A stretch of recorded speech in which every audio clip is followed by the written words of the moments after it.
Doctor ইউনুসকে সম্মানসূচক degree দিল মালয়েশিয়ার কেবাংসাং বিশ্ববিদ্যালয়। নতুন বাংলাদেশ গড়ার কথা জানালেন প্রধান উপদেষ্টা। জন আকাঙ্ক্ষা পূরণে প্রতিশ্রুতি নয়, বাস্তবায়নে বিশ্বাসী বিএনপি, বললেন তারেক রহমান। প্রযুক্তি নির্ভর যুব সমাজ গড়ার তাগিদ।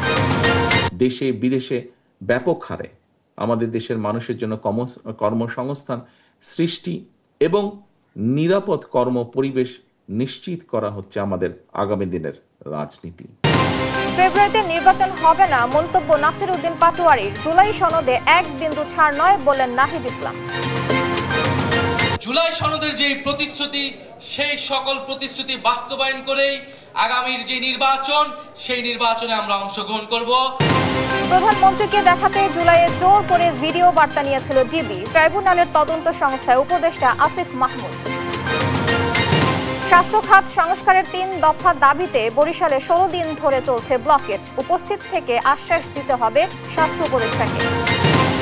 এবং গাজীপুরে ১০ বিঘা জমি জুড়ে ১০০ ফুট উঁচু ময়লার স্তূপ। সিটি কর্পোরেশনের পরিকল্পনাহীনতা ও অব্যবস্থাপনায় ভোগান্তি।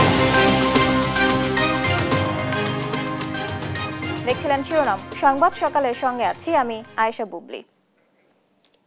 এবার বিস্তারিত। প্রধান উপদেষ্টা ডক্টর মোহাম্মদ ইউনুসকে সম্মানসূচক ডিগ্রি দিল মালয়েশিয়ার কেবাংসাং বিশ্ববিদ্যালয়। বুধবার সকালে বিশ্ববিদ্যালয়ের সমাবর্তন অনুষ্ঠানে তাকে এই ডিগ্রি দেয়া হয়। এ সময় প্রধান উপদেষ্টা নতুন বাংলাদেশ গড়ার প্রত্যয় জানান। বলেন, সংস্কার বর্তমান সরকারের প্রধান লক্ষ্য। Bangladesh and Malaysia have worked together in many ways. We have supported each other in our journey towards growth and prosperity.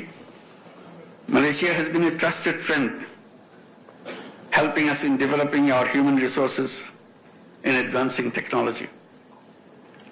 Over the years, our partnership has grown across many areas: trade, education, innovation, and people-to-people connections. This shows how much we can achieve when we work together with a common purpose. বিএনপির আগামী দিনের নীতি জনগণের জীবনমান উন্নয়নের নীতি, এমন মন্তব্য করেছেন বিএনপির ভারপ্রাপ্ত চেয়ারম্যান তারেক রহমান। বলেন, জনগণের আকাঙ্ক্ষা পূরণে প্রতিশ্রুতি নয়, বাস্তবায়নে বিশ্বাস করে বিএনপি, আর এ নিয়েই কাজ করছে দলটি। সাইফুল রিপনের প্রতিবেদন। আন্তর্জাতিক যুব দিবস উপলক্ষে বাংলাদেশ চীন মৈত্রী সম্মেলন কেন্দ্রে আলোচনা সভার আয়োজন করে জাতীয়তাবাদী ছাত্র দল, যুব দল ও স্বেচ্ছাসেবক দল। ভিন্ন দেশের রাজনৈতিক চর্চা বাদ দিয়ে বাংলাদেশপন্থী রাজনীতির চর্চা নিশ্চিতে উদ্যোগী হতে রাজনৈতিক দলগুলোর প্রতি আহ্বান জানান আমন্ত্রিত বক্তারা। গণতান্ত্রিক আন্দোলনে পরীক্ষিত মানুষগুলোকে সামনে নিয়ে আন্দোলনে এগিয়ে নিয়ে যাওয়া। যতক্ষণ আপনারা এটা না করতে পারছেন, বাংলাদেশের বয়ান বাংলাদেশের হাতে থাকবে না। আপনার বাবা যেভাবে সংকটে, সম্ভাবনায় স্বনির্ভর বাংলাদেশ করেছে, আপনিও এই জুলাই পরবর্তী সময়ে অস্থির রাজনীতিতে এমন একটা বাংলাদেশ, এবং স্বাভাবিক মানুষ, সব মানুষ বলবে, আমি এমন একটা বাংলাদেশ চেয়েছিলাম তারেক রহমান, এমন একটা বাংলাদেশই আমি চেয়েছিলাম। এই ভোট নিয়ে এখন যারা ষড়যন্ত্র করছে, তারা একটু সাবধানে পথ চলা উচিত, তাদের রাজনৈতিক পদক্ষেপ নেওয়া উচিত। জনগণ থেকে, যুব সমাজ থেকে কিন্তু আপনারা বিচ্ছিন্ন হয়ে যাবেন। জনগণের মন জয় করতে নেতাকর্মীদের নির্দেশনা দিয়ে বিএনপি মহাসচিব মির্জা ফখরুল ইসলাম আলমগীর বলেন, বিএনপিকে অপবাদ দিয়ে খাটো করার ষড়যন্ত্র চলছে। অনেকে অনেক কথা বলতে থাকুন। আমাদের নেতার দূরদৃষ্টির কারণে, তার প্রজ্ঞাময় রাজনীতির কারণে তিনি কিন্তু 2026-এর ফেব্রুয়ারি মাসে নির্বাচনটাকে নিয়ে এসেছেন। তার কাজটা তিনি করেছেন, তাই না? তার কাজটা তিনি করেছেন। এখন আমাদের কাজ হচ্ছে এই নির্বাচনটা যেন সুষ্ঠুভাবে সম্পাদিত হয়, আমরা যেন এটাকে সুষ্ঠুভাবে শেষ করতে পারি। আমাদের দিকে আঙুল তুলে কেউ যেন দেখিয়ে বলতে না পারে যে আমরা ওই আওয়ামী লীগের মতো জোর করে নিয়ে গেছি, এটা যেন কেউ বলতে না পারে। দলের ভারপ্রাপ্ত চেয়ারম্যান তারেক রহমান বলেন, প্রযুক্তি নির্ভর বিশ্বে প্রতিযোগিতায় টিকে থাকতে তরুণ প্রজন্মকে প্রযুক্তি জ্ঞানে প্রস্তুত হতে হবে। তার জন্য জনরায় পেলে সব ধরনের উদ্যোগ নেবে বিএনপি। প্রযুক্তি নির্ভর দক্ষতার বিকল্প নেই। দেশে বিদেশের যে চলমান বাস্তবতা আমরা উপলব্ধি করছি, দেশে বিদেশে ব্যাপক হারে আমাদের দেশের মানুষের জন্য কর্মসংস্থান সৃষ্টি এবং নিরাপদ কর্ম পরিবেশ নিশ্চিত করা হচ্ছে আমাদের আগামী দিনের রাজনীতি।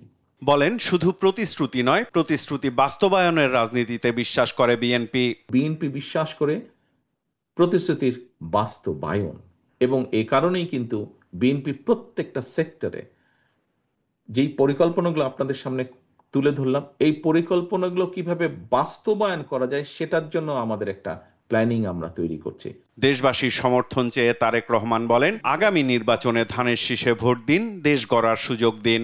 ভোট দিলে ধানের শীষে দেশ গড়ব মিলেমিশে। সাইফুল রিপন, দেশ টিভি, ঢাকা, বাংলাদেশ।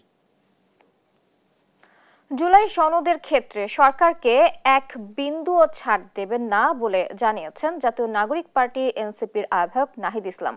মঙ্গলবার রাজধানীর কৃষিবিদ ইনস্টিটিউশনে আন্তর্জাতিক যুব দিবস উপলক্ষে এনসিপির যুব সংগঠন জাতীয় যুব শক্তি আয়োজিত জাতীয় যুব সম্মেলন 2025 অনুষ্ঠানে প্রধান অতিথির বক্তব্যে তিনি একথা বলেন।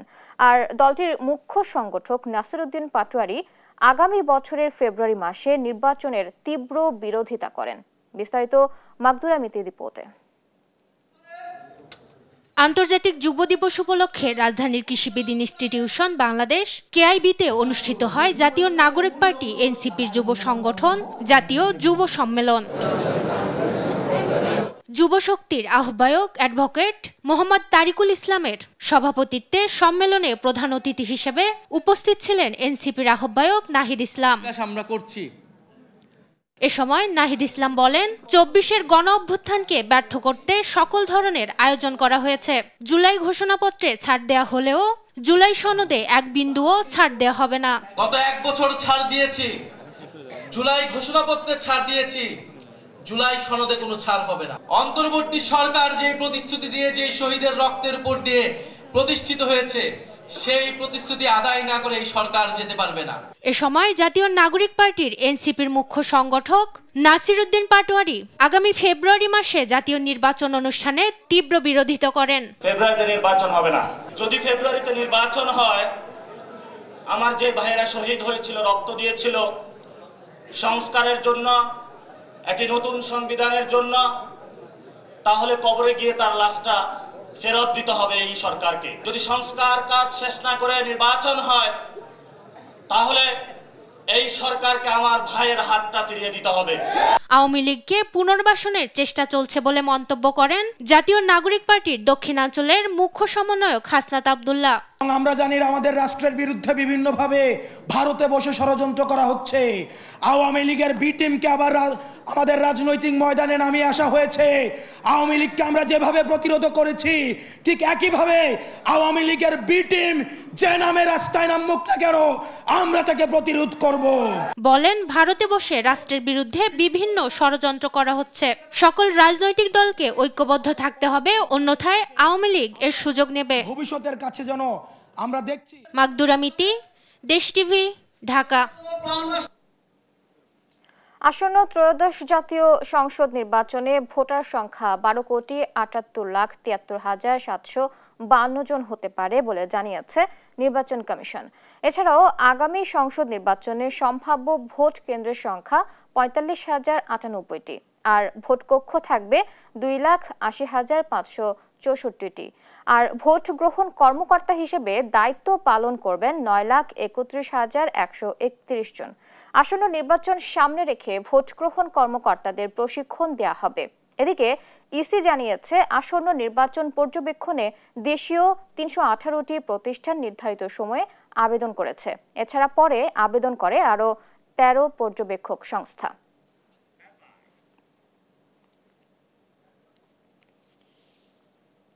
জুলাই অভ্যুত্থানে তৎকালীন প্রধানমন্ত্রী ও স্বরাষ্ট্রমন্ত্রীকে দেখানোর কথা বলে সমন্বয়কদের কাছ থেকে জোর করে ভিডিও বার্তা নিয়েছিল ডিবি। পরবর্তীতে সেই ভিডিও সামাজিক যোগাযোগ মাধ্যমে ছেড়ে দেওয়া হয় বলে জানিয়েছেন বৈষম্য বিরোধী আন্দোলনের অন্যতম সমন্বয়ক ও অন্তর্বর্তী সরকারের উপদেষ্টা আসিফ মাহমুদ সজীব ভুঁইয়া। আন্তর্জাতিক অপরাধ ট্রাইব্যুনালে দেয়া জবানবন্দিতে উঠে আসে এমন তথ্য। গুমের লোমহর্ষক বর্ণনাও দিয়েছেন তিনি। সাবরিনা মজুমদারের রিপোর্ট। আন্দোলন ও তার প্রেক্ষিতে উদ্ভূত পরিস্থিতিতে অনেকে অপ্রত্যাশিতভাবে আহত এবং নিহত হয়েছে। আমরা এই সকল অনাকাঙ্ক্ষিত ঘটনা তীব্র নিন্দা জানাই। সার্বিক স্বার্থে আমরা এই মুহূর্তে থেকে আমাদের কর্মসূচি প্রত্যাহার করছি। জুলাই অভ্যুত্থানের আন্দোলন যখন তুঙ্গে, তখন আন্দোলনকে দুর্বল করতে গুম করা হয় নাহিদ ইসলাম, হাসনাত আব্দুল্লাহ, নুসরাত তাবাসসুম, আবু বাকের মজুমদার, সার্জিস আলম, আসিফ মাহমুদ, সজীব ভুইয়া সহ বৈষম্য বিরোধী ছাত্র আন্দোলনের 6 সমন্বয়ককে দেয়া হয় ডিবি হেফাজতে। সে সময়কার ডিবি হেফাজতে গুম থাকা অবস্থায় হওয়া ঘটনার লোমহর্ষক বর্ণনা দিয়েছেন বর্তমান ক্রিয়া উপদেষ্টা আসিফ মাহমুদ সজীব ভুইয়া। কোটা বৈষম্য দূরীকরণে আমাদের সকল বাধা অতিক্রম করে সাফল্য ছিনিয়ে আনব। আন্তর্জাতিক অপরাধ ট্রাইব্যুনালের তদন্ত সংস্থায় দেয়া জবানবন্দিতে উঠে আসে 19 জুলাই ইন্টারনেট বন্ধ থাকা অবস্থায় তাকে তুলে নেয় ডিজিএফআই এর সদস্যরা। চোখ বাধা থাকায় 5 দিন গুম থাকলেও পারেননি স্থান নির্ণয় করতে। তবে 5 আগস্টের পর প্রধান উপদেষ্টার সঙ্গে আয়নাঘর পরিদর্শনে গিয়ে সেখানকার একটি কক্ষ শনাক্ত করতে পারেন বলে জানান আসিফ মাহমুদ। আন্দোলনের শুরু থেকেই ডিজিএফআইয়ের একটি পক্ষ সমঝোতায় চেষ্টা চালায় বলে জানান আসিফ। এ সময় তৎকালীন শিক্ষা প্রতিমন্ত্রী মুহিবুল হাসান চৌধুরী নওফেলের সঙ্গে কথোপকথনের স্ক্রিনশট দেখিয়ে সমঝোতার প্রস্তাবও দেয় সিটিটিসির একজন ঊর্ধ্বতন কর্মকর্তা। জবানবন্দিতে আরও বলা হয়, 25 জুলাই হাসপাতালে মোবাইল ফোন জব্দ করে ভিডিও বার্তার মাধ্যমে আন্দোলন বন্ধের চাপ দেয় গোয়েন্দা সংস্থা। এ সময় অস্বীকৃতি জানালে কয়েক দফা নির্যাতন চালিয়ে পরদিন নেওয়া হয় ডিবি কার্যালয়ে। এ সময় চিকিৎসা চললেও দেয়া হয়নি ওষুধ। ডিএমপি রমনা জোনের প্রধান হুমায়ুন আন্দোলনকারীদের পাশাপাশি পরিবারকে মামলা দিয়ে হয়রানির হুমকি দেয়। এ সময় মারধর করা হয় ভিপি নূরকেও। 2 দিন পর পর তৎকালীন ডিবি প্রধান হারুনও মামলার হুমকি দিত বলে উঠে আসে জবানবন্দিতে। আন্দোলন প্রত্যাহারের ভিডিও বার্তা প্রসঙ্গে আসিফ মাহমুদ জানান, শুধু তৎকালীন প্রধানমন্ত্রী শেখ হাসিনা ও স্বরাষ্ট্রমন্ত্রীকে দেখানোর কথা বলে জোরপূর্বক ভিডিও বার্তা নিয়ে তা ছেড়ে দেওয়া হয় সামাজিক যোগাযোগ মাধ্যমে। সাবরিনা মজুমদার, দেশ টিভি, ঢাকা।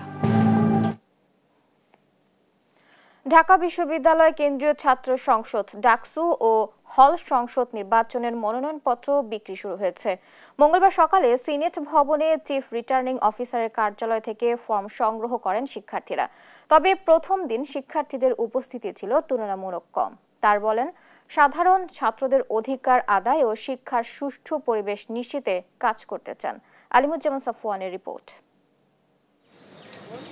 6 বছর পর দরজায় কড়া নাড়ছে ঢাকা বিশ্ববিদ্যালয় শিক্ষার্থীদের বহুলকাঙ্ক্ষিত ডাকসু ও হল সংসদ নির্বাচন। একে ঘিরে প্রার্থিতা নিয়ে ক্যাম্পাস জুড়ে চলছে নানা আলোচনা।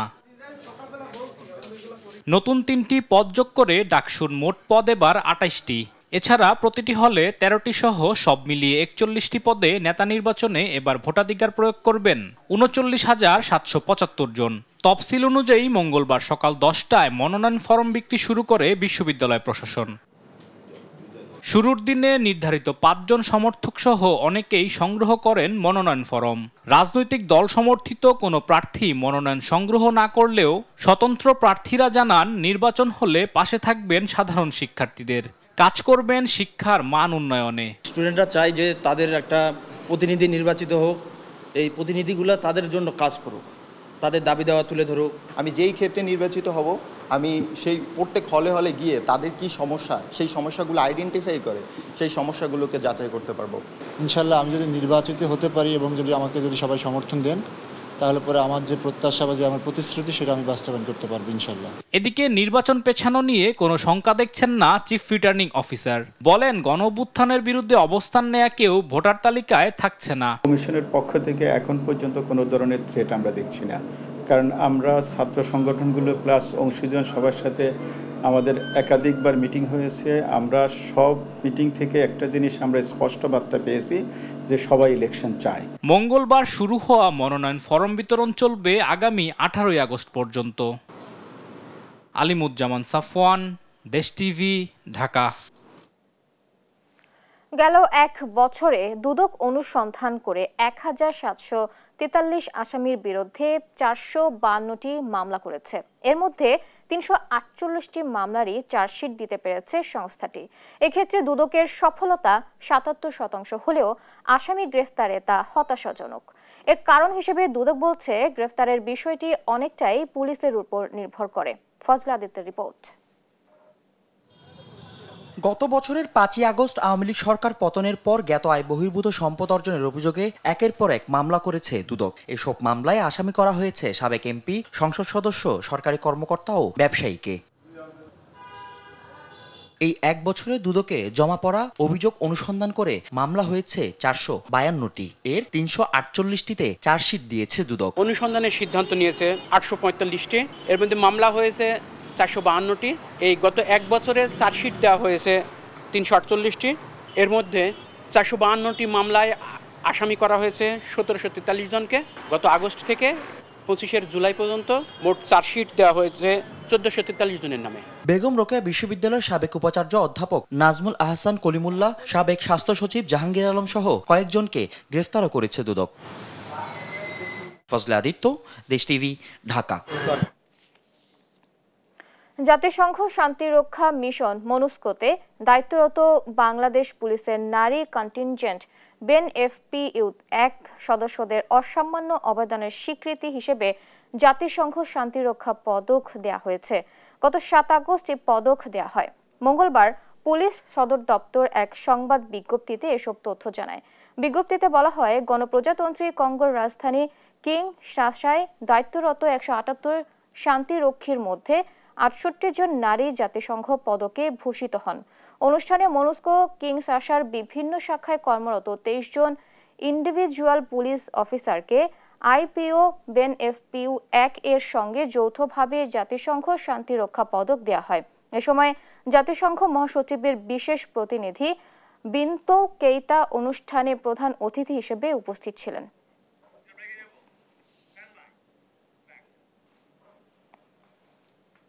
শেরেবাংলা মেডিকেল কলেজ হাসপাতাল সহ দেশের স্বাস্থ্য খাত সংস্কারের 3 দফা দাবিতে বরিশালে ব্লকেট কর্মসূচি চলছে গেল 16 দিন ধরে। আন্দোলনকারীরা জানান, স্বাস্থ্য খাত সংস্কারের 3 দফা দাবি এখন জনগণের দাবিতে পরিণত হয়েছে। দাবি পূরণে স্বাস্থ্য উপদেষ্টাকে বরিশালে এসে সংস্কারের আশ্বাস দিতে হবে বলেও জানান তারা। শাকিল মাহমুদের report. Barishal Sher-e-Bangla medical college হাসপাতাল সহ সারা দেশের স্বাস্থ্য খাতের দীর্ঘদিনের অনিয়ম, অব্যবস্থাপনা ও সেবার অবনতির বিরুদ্ধে তীব্র আন্দোলন চলছে গেল 16 দিন ধরে। প্রথম 10 দিন নানা প্রতিবাদ কর্মসূচি থাকলেও গেল 6 দিন ধরে নগরীর কেন্দ্রীয় নথুল্লাবাদ বাস টার্মিনালের সামনে ঢাকা বরিশাল মহাসড়ক অবরোধ করে চলছে ব্লকেট কর্মসূচি। আন্দোলনকারীরা জানান, সরকারি হাসপাতালগুলো সংস্কারের 3 দফা দাবি এখন জনগণের দাবিতে পরিণত হয়েছে। দাবি পূরণে স্বাস্থ্য উপদেষ্টাকে বরিশালে এসে সংস্কারের আশ্বাস দিতে হবে বলে জানান তারা। সারা বাংলাদেশের যত মেডিকেল কলেজ হাসপাতাল রয়েছে সেই সকল হাসপাতালের অনিয়ম, দুর্নীতি এবং সিন্ডিকেট ভাঙার বিষয়ে রোগীদের সঠিক সুস্থতা এবং নিরাপত্তা নিশ্চিতে আমরা একটি আন্দোলন করতেছি। এখনো পর্যন্ত স্বাস্থ্য উপদেষ্টা মন্ত্রণালয় থেকে স্বাস্থ্য উপদেষ্টা আমাদের কোনো বার্তা দেয়নি। আমরা চাই যে এই সংস্কারটা হোক এবং এটার জন্য অনেক যাত্রী আমাদের সাথে একমত হয়েছে যে এই দাবি তারাও মেনে নিচ্ছে। লাগাতার ব্লকেটের কারণে পরিবহন ও যানবাহন চলাচলে কিছুটা ভোগান্তি পোহাতে হলেও স্বাস্থ্য খাত সংস্কারের জন্য এমন ভোগান্তি মেনে নিচ্ছেন যাত্রীরা। এই ভোগান্তি আমাদের বৃহত্তম স্বার্থ না, সংস্কার হোক, স্বাস্থ্য খাত, বিভিন্ন খাত আমরা উপকৃত হব। চিকিৎসা ব্যবস্থা যে অবস্থা চলতে আছে এর দাবি সবার জন্যই সমান হবে, এর কষ্ট হইলেও কিছু করার নাই। এমন পরিস্থিতিতে গেল সোমবার সংবাদ সম্মেলন করে হাসপাতাল পরিচালক জানান, উপদেষ্টাদের সঙ্গে যোগাযোগ হয়েছে, দাবিগুলো পূরণে কিছুটা সময় লাগবে। ম্যান পাওয়ার, তারপরে ডক্টর, স্পেশালিস্ট ডক্টর, এগুলো ওনারা আস্তে আস্তে দিবেন, এটা ওনারা অ্যাসিওর করেছেন। এটা ন্যাশনাল প্রসেসের ব্যাপার, সময় সাপেক্ষ। আলটিমেটাম দেওয়ার পরও দাবি অনুযায়ী বরিশাল স্বাস্থ্য উপদেষ্টা না আসা ও স্বাস্থ্য খাতে সংস্কারে পদক্ষেপ না নেয়ায় ক্ষোভ প্রকাশ করেন আন্দোলনের সংগঠক মহিউদ্দিন রনি। আমাদের একটি স্মার্ট, স্ট্র্যাটেজিক, শক্তিশালী মানুষ দরকার যারা এই সমস্যা সমাধান ইন্টারিমকালীন সময় সফল করতে পারবে। আমরা সারা বরিশালবাসী যদি এখানে রাজপথে আসি, শান্তিপূর্ণভাবে অবস্থান করে যাই, অনশন করে যাই, তাহলে এর দায় কিন্তু সম্পূর্ণ আপনাকেই নিতে হবে উপদেষ্টা। কাগজ কলমে বরিশাল শেরেবাংলা মেডিকেল কলেজ হাসপাতাল 500 শয্যার হলেও দৈনিক গড়ে 2000 রোগী ভর্তি থাকেন, আর প্রতিদিন বহির্বিভাগে সেবা নেন 3000 রোগী। ফলে প্রতিনিয়ত নানা ভোগান্তিতে পড়তে হয় সেবা নিতে আসা রোগীদের। শামীম হোসেন, নিউজ ডেস্ক, দেশ টিভি।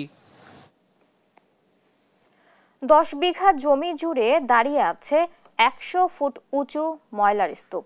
এমন স্তূপের দেখা মিলবে গাজীপুরে। সিটি কর্পোরেশনের পরিকল্পনাহীনতা, অব্যবস্থাপনা আর নাগরিক ভোগান্তির এক ভয়াবহ প্রতীক হয়ে দাঁড়িয়েছে বর্জ্যের পাহাড়টি। দুর্গন্ধে ঢেকে গেছে চারপাশের পরিবেশ, দূষিত হচ্ছে নদী খাল। তবে সবকিছু দেখেও যেন কেউ দেখার নেই এখানে।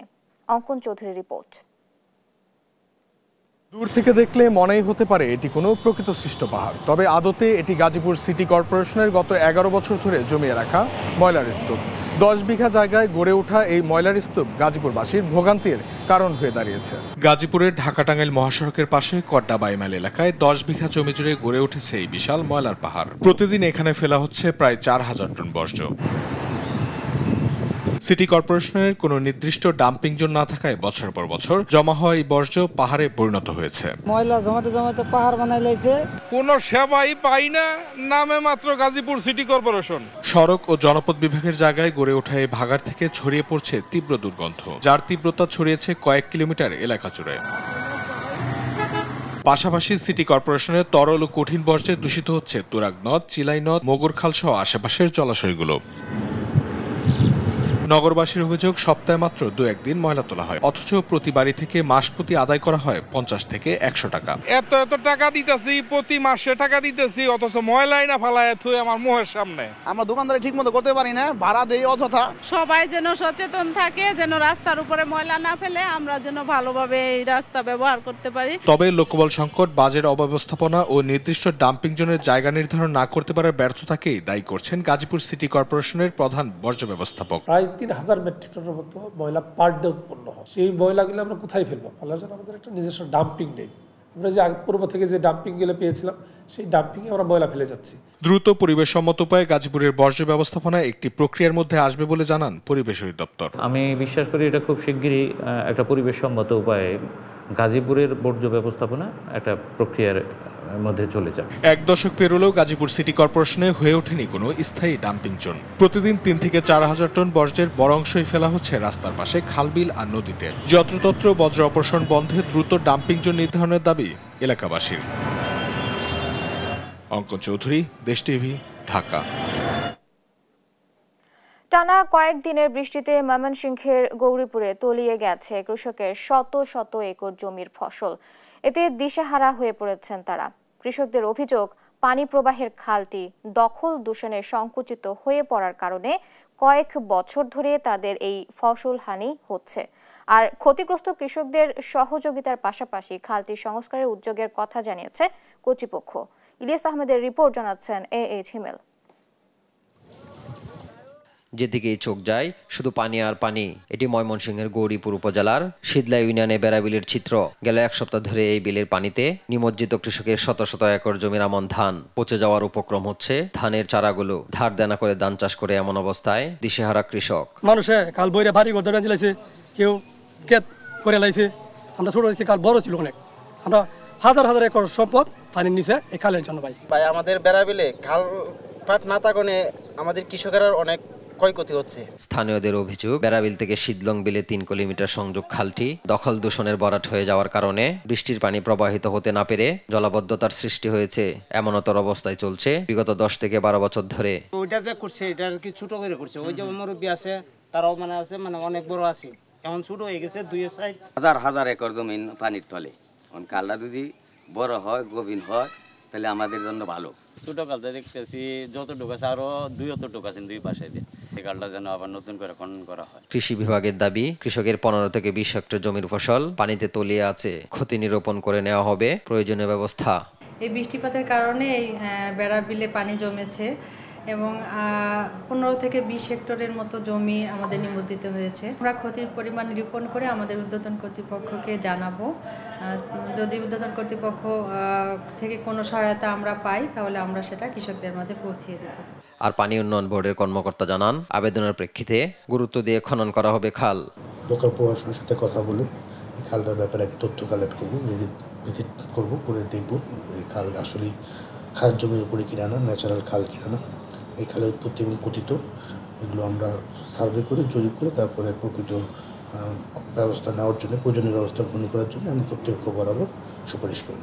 খালটি খননের দ্রুত উদ্যোগ নিলে কৃষকের ফসল রক্ষার পাশাপাশি বৃদ্ধি পাবে মাছ ও জীববৈচিত্র্য। AH হিমেল, নিউজ ডেস্ক, দেশ টিভি। সিরাজগঞ্জে রবীন্দ্র বিশ্ববিদ্যালয়ের স্থায়ী ক্যাম্পাস নির্মাণের দাবিতে শিক্ষার্থীরা রাস্তা অবরোধ করেছে। এ বিষয়ে বিস্তারিত জানাতে যুক্ত হচ্ছেন সহকর্মী শুভ কুমার ঘোষ। শুভ, শিক্ষার্থীদের আন্দোলনের পেছনে মূল দাবি কি, এ বিষয়ে আমাদের জানাবেন।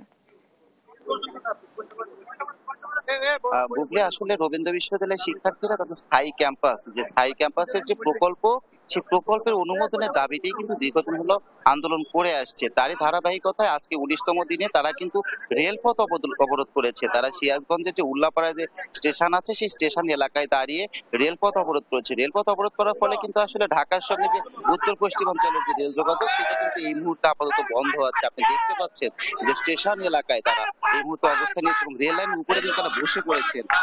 এবং এই ফলে কিন্তু আসলে যে এই সিরাজগঞ্জে আমি একটু বলে রাখি, আপনার উল্লাপাড়া স্টেশনের উপর দিয়ে প্রতিদিন প্রায় 30টি ট্রেন কিন্তু আপ ডাউন করে থাকে। এর বাইরেও 2-3টি যে মালবাহী ট্রেন আছে, সেগুলো আপ ডাউন করে থাকে।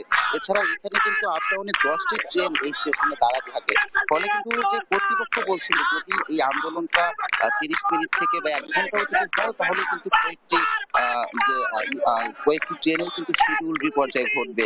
তবে শিক্ষার্থীরা বলছেন যে সামনে একনিক সভা আছে, সেই একনিক সভাতে তাদের যে স্থায়ী ক্যাম্পাসের প্রকল্প আছে, সেটার অনুমোদন আসলে চান, বাস্তবায়ন চান। সেই প্রেক্ষিতে আন্দোলনটা করছে। এদের সঙ্গে কিন্তু সম্মতি জানিয়েছেন যারা অন্যান্যরা আছেন অনেকে, কিন্তু তাদের যে দীর্ঘদিনের যে আন্দোলন, এই আন্দোলনে কিন্তু এর আগে যে মহাসড়কের অনেকগুলো অবরোধ তারা দিয়েছেন, সেগুলোতে কিন্তু শিক্ষক কর্মকর্তা কর্মচারীরা তাদের সঙ্গে সম্মতি জানিয়েছিলেন। আমরা একটু কথা বলবো আসলে এই শিক্ষার্থীদের সঙ্গে, যে আজকে আপনাদের কর্মসূচিটা আসলে আজকে আপনাদের কতক্ষণ থাকতে পারে এবং কি কি কর্মসূচি?